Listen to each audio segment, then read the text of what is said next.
কেন রাখছো আমাকে? Tohin, I am sorry. Sorry? কিসের সরি?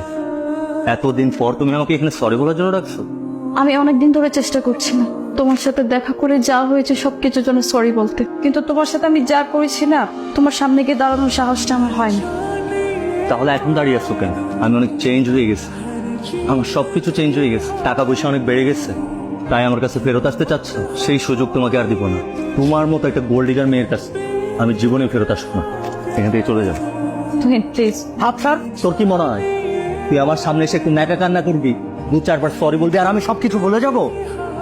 এই তুই তো একটা বাজে মেয়ে, তোর আপন বলতে দুনিয়ায় কেউ আছে? তুই তো রাস্তায় রাস্তায় ঘুরে বেড়াস। তোর এই যে যেসব বন্ধুদের জন্য তোর পরিবার ছেড়ে আমাকে ছেড়ে চলে গেছিলি, তারা আজকে কোথায়? কেউ আছে? আমি জানতাম তোর সাথে এমনটা হবে। আমি কিন্তু এখনো তোমার ওয়াইফ। ওয়াইফ? কিসের ওয়াইফ? এতদিন পর তুই আসছিস আমার ওয়াইফ দাবি করতে? তুই কি ভুলে গেছিস সেদিন তুই আমার সাথে কি করছিলি? ফাইনালি আমাদের বিয়েটা হয়েই গেল। সেদিন তোমার ফ্রেন্ডসরা আমাকে অনেক মেরেছে, কিন্তু বিশ্বাস করো আমি এটাতে একদমই কিছু মনে করিনি। আমি আপনাকে হাজবেন্ড হিসেবে মেনে নিই। আমি আমার বাবাকে সবার সামনে ছোট করতে চাইনি বলে বাধ্য হয়ে আপনাকে বিয়ে করেছি। আমি আপনার সাথে কোনোদিনও সংসার করতে পারবো না, আমার পক্ষে এটা পসিবল না। যারা এখন আমাদের বিয়েটা যেহেতু হয়েই গেছে, অ্যাটলিস্ট আমাদের পরিবারের কথা চিন্তা করে, সবার কথা চিন্তা করে আমাদের দুজনের অ্যাডজাস্ট করে নেওয়া উচিত। আমি সারা জীবন অ্যাডজাস্ট করে আপনার সাথে সংসার করব? ব্যাপারটা তুমি এইভাবে ভাবছো কেন? তুমি নেগেটিভ চিন্তাগুলো বাদ দিয়ে একটু পজিটিভলি চিন্তা করো, একটু সাংসারিকভাবে দেখো, দেখবে আমাকে নিয়ে তোমার আর কোনো প্রবলেমই থাকবে না। তুমি আজকে তোমার পরিবার, সংসারের কথা বাদ দিয়ে যেসব ফ্রেন্ডসদেরকে নিয়ে ভাবছো, একটা সময় পর্যায়ে দেখবে তোমার সেসব ফ্রেন্ডসরা তোমার পাশে থাকবে না। দিন শেষে তোমাকে ওই পরিবার আর সংসার এই দুটো নিয়েই জীবন কাটাতে হবে।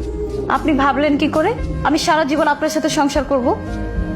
আমি এখানে এক মুহূর্তও থাকবো না। আমি আমার ফ্রেন্ডদেরকে আসতে বলেছি, তারা আসলেই আজকে রাতে আমি এখান থেকে চলে যাব। ওই যে আমার ফ্রেন্ডরা চলে আসছে। যারা, তোমাকে আমি কোথাও যেতে দিব না। সাহস কিভাবে হয় আমার গায়ে টাচ করার? আমি এক মুহূর্ত এখানে থাকবো, আমি এক্ষুনি এখান থেকে চলে যাব। কারোর সাহস নেই আমাকে আটকানোর। তোর এই মুখটা এখন আমার আর দেখতে ইচ্ছে করে না। কি মিমের সাথে এখন আমার বিয়ে হচ্ছে দেখে খুব আফসোস হচ্ছে। ফেরত আসতে চাচ্ছিস? বিয়ের রাতে আমাকে ছেড়ে যে ছেলের কাছে চলে গেছিলি, সে ছেলে কোথায়? আরে তুই তো একটা ক্যারেক্টারলেস।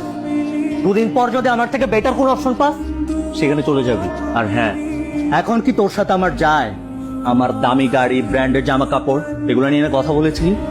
বাপের টাকায় তো খুব ফুটানি করতি, বাপের টাকায় চলতি, আর আমাকে আমার ড্রেস নিয়ে কথা বলতে আমি খ্যাত, আনস্মার্ট। আর শোন, আমি মিমকে বিয়ে করে সামনের মাসে সিঙ্গাপুর চলে যাব, যাতে শুধুমাত্র তোর এই মুখটা দেখতে না হয়।